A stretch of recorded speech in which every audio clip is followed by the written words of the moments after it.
गणपती बाप्पा मोरया. 2026 वर्ष तुमच्यासाठी खरंच चांगलं व्हावं असं वाटत असेल तर हा व्हिडिओ शेवटपर्यंत नीट ऐका. व्हिडिओच्या शेवटी काही सोपे पण प्रभावी उपायही दिले आहेत, ते मनापासून करा.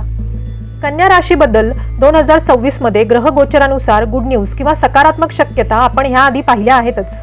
जर तुम्ही तो व्हिडिओ पाहिला नसेल तर या व्हिडिओच्या शेवटी मी तो दिला आहे आणि डिस्क्रिप्शन मध्येही लिंक दिली आहे, तो नक्की पाहावा. पण गुड न्यूज ऐकणं वेगळं आणि ती प्रत्यक्षात अनुभवणं वेगळं. त्यासाठी प्रत्येक महिन्यात कुठले डूज आहेत, म्हणजेच नेमकं काय करावं हे जाणून घेणं खूप महत्त्वाचं आहे. कारण फळ मिळवण्यासाठी कर्म करावंच लागतं. ग्रह गोचरानुसार कन्या राशीसाठी जानेवारी महिना 2 वेगळ्या टप्प्यांमध्ये विभागलेला आहे. पहिल्या अर्ध्या महिन्यात काम, आरोग्य आणि रोजची दिनचर्या याकडे जास्त लक्ष द्यावं लागेल आणि दुसऱ्या अर्ध्या महिन्यात नातेसंबंध आणि मनाचा समतोल महत्त्वाचा ठरेल. म्हणून आता सरळ मुद्द्यांवर येऊया. जानेवारी 2026 पहिला अर्धा महिना म्हणजेच साधारण 13 जानेवारी पर्यंतच्या काळात कन्या राशीने स्वतःची शिस्त आणि कामाची पद्धत यावर लक्ष देणं खूप गरजेचं आहे. या काळात कन्या राशीने काय करावं? नंबर 1, काम नीटनेटके करा. घाईत काम करण्यापेक्षा प्रत्येक गोष्ट तपासून नीट आणि व्यवस्थित करा. ही सवय पुढे खूप उपयोगी पडेल. नंबर 2, आरोग्याकडे दुर्लक्ष करू नका. पचन, थकवा किंवा अंगदुखी याकडे दुर्लक्ष केल्यास त्रास वाढू शकतो. नंबर 3, छोट्या गोष्टींची काळजी घ्या. कागदपत्र, कामातील तपशील आणि रोजची कामं हलकेच घेऊ नका. नंबर 4, टीका कमी करा. स्वतःची किंवा इतरांची सतत टीका करणं या काळात मनावर ताण वाढवू शकतं. नंबर 5, मदत स्वीकारा. सगळं स्वतःच करायचं हा हट्ट या काळात सोडलेला बरा. आता आपण जानेवारीच्या पुढच्या टप्प्याकडे येतो. साधारण 13 जानेवारी नंतरच्या या टप्प्यात कन्या राशीसाठी नातेसंबंध आणि भावनिक समतोल महत्त्वाचा ठरणार आहे. या काळात कन्या राशीने काय करावं? नंबर 1, नात्यांमध्ये समज ठेवा. सगळ्या गोष्टी तर्कानेच पाहण्यापेक्षा समजून घेण्याचा प्रयत्न करा. नंबर 2, मनावर जास्त ओझं घेऊ नका. उगाच भविष्याचा विचार किंवा भीती या काळात टाळा. नंबर 3, शब्द जपून वापरा. बोलताना कोणाला दुखावलं जाणार नाही याची काळजी घ्या. नंबर 4, काम आणि वैयक्तिक आयुष्य यांचा समतोल ठेवा. फक्त कामच नाही तर स्वतःसाठीही थोडा वेळ ठेवा. नंबर 5, निर्णय घाईने घेऊ नका. थोडा वेळ घेऊन शांत मनाने घेतलेला निर्णय जास्त फायदेशीर ठरेल. शेवटची महत्त्वाची गोष्ट म्हणजे जानेवारी 2026 कन्या राशीसाठी पहिला अर्धा महिना शिस्त, आरोग्य आणि कामातील नीटनेटकेपणाचा आणि दुसरा अर्धा महिना नात्यांमध्ये समज आणि मानसिक संतुलन ठेवण्याचा आहे. आता आपण पटापट उरलेल्या सगळ्या महिन्यात कन्या राशीच्या जातकांनी काय करायचं ते पाहणार आहोत. कन्या रास फेब्रुवारी 2026 पहिला टप्पा 1 ते 12 फेब्रुवारी. तर ह्या काळात काय करायचं? रोजची दिनचर्या शिस्तबद्ध ठेवा. काम वेळेत पूर्ण करा. आरोग्याकडे दुर्लक्ष करू नका. हा टप्पा स्वतःला सावरून ठेवण्याचा आहे. दुसरा टप्पा 13 ते 29 फेब्रुवारी. ह्या काळात काय करायचं? संवाद स्पष्ट ठेवा.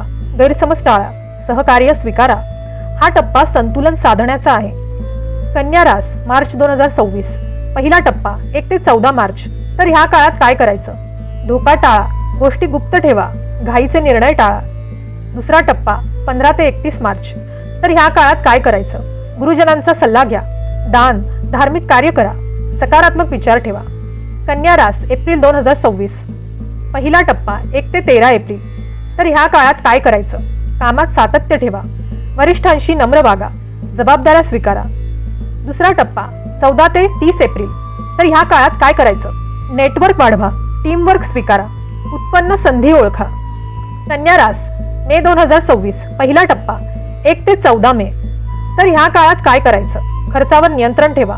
विश्रांती घ्या. भावनिक निर्णय टाळा. दुसरा टप्पा 15 ते 31 मे. तर ह्या काळात काय करायचं? स्वतःकडे लक्ष द्या. आरोग्य सुधारणा करा. नवीन सुरुवात करा. कन्या रास जून 2026 पहिला टप्पा 1 ते 14 जून. तर ह्या काळात काय करायचं? शब्द जपून वापरा. खर्च नियोजन करा. कुटुंबात संवाद ठेवा. दुसरा टप्पा 15 ते 30 जून. तर ह्या काळात काय करायचं? नवीन प्रयत्न सुरू करा. लहान प्रवास फायदेशीर ठरतील. आत्मविश्वास ठेवा. कन्या रास जुलै 2026 पहिला टप्पा 1 ते 15 जुलै. तर ह्या काळात काय करायचं? कुटुंबासाठी वेळ द्या. भावनिक संतुलन ठेवा. घरगुती प्रश्न सोडवा. दुसरा टप्पा 16 ते 31 जुलै. तर ह्या काळात काय करायचं? शिकणं सुरू ठेवा. सर्जनशील काम करा. संयम ठेवा. कन्या रास ऑगस्ट 2026 पहिला टप्पा 1 ते 16 ऑगस्ट. तर ह्या काळात काय करायचं? दिनचर्या शिस्तबद्ध ठेवा. वाद टाळा. शरीराची काळजी घ्या. दुसरा टप्पा 17 ते 31 ऑगस्ट. तर ह्या काळात काय करायचं? स्पष्ट संवाद ठेवा. गैरसमज टाळा. भागीदारी जपून करा. कन्या रास सप्टेंबर 2026. पहिला टप्पा 1 ते 16 सप्टेंबर. तर ह्या काळात काय करायचं? धोका टाळा. खर्चावर नियंत्रण ठेवा. संयम ठेवा. दुसरा टप्पा 17 ते 30 सप्टेंबर. तर ह्या काळात काय करायचं? दान आणि धार्मिक कार्य करा. प्रवास नियोजनाने करा. सकारात्मक विचार ठेवा. कन्या रास ऑक्टोबर 2026. पहिला टप्पा 1 ते 17 ऑक्टोबर. तर ह्या काळात काय करायचं? कामात सातत्य ठेवा. वरिष्ठांशी योग्य वर्तन ठेवा. शिस्त ठेवा. दुसरा टप्पा 18 ते 31 ऑक्टोबर. तर ह्या काळात काय करायचं? मित्रांची मदत घ्या. उत्पन्नाच्या संधी शोधा. टीम वर्क करा. कन्या रास नोव्हेंबर 2026. पहिला टप्पा 1 ते 15 नोव्हेंबर. तर ह्या काळात काय करायचं? विश्रांती घ्या. खर्चावर नियंत्रण ठेवा. गोष्टी गुप्त ठेवा. दुसरा टप्पा 16 ते 30 नोव्हेंबर. तर ह्या काळात काय करायचं? स्वतःकडे लक्ष द्या. आरोग्यात सुधारणा ठेवा. सकारात्मक निर्णय घ्या. कन्या रास डिसेंबर 2026. पहिला टप्पा 1 ते 15 डिसेंबर. तर ह्या काळात काय करायचं? आर्थिक शिस्त ठेवा. घरात संवाद ठेवा. संयम ठेवा. दुसरा टप्पा 16 ते 31 डिसेंबर. तर ह्या काळात काय करायचं? कुटुंबासाठी वेळ काढा. वर्षाचा आढावा घ्या. पुढील वर्षाची तयारी करा.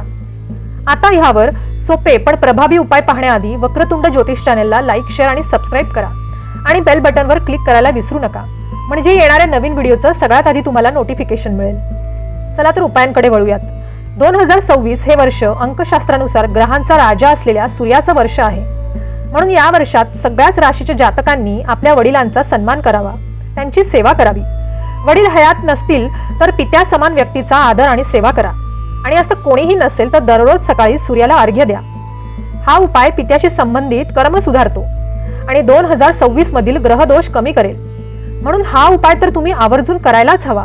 पण त्याबरोबरच शत्रुग्रहांचा त्रास होऊ नये म्हणून कन्या राशीच्या जातकांनी रोज आंघोळीनंतर गणपती अथर्वशीर्ष म्हणावे आणि तुमच्या राशीला आणि त्या योगे तुम्हालाच बळकट बनवण्यासाठी उठता बसता काम करताना मनात ओम नमो नारायणाय या विष्णू मंत्राचा जप सुरू ठेवावा.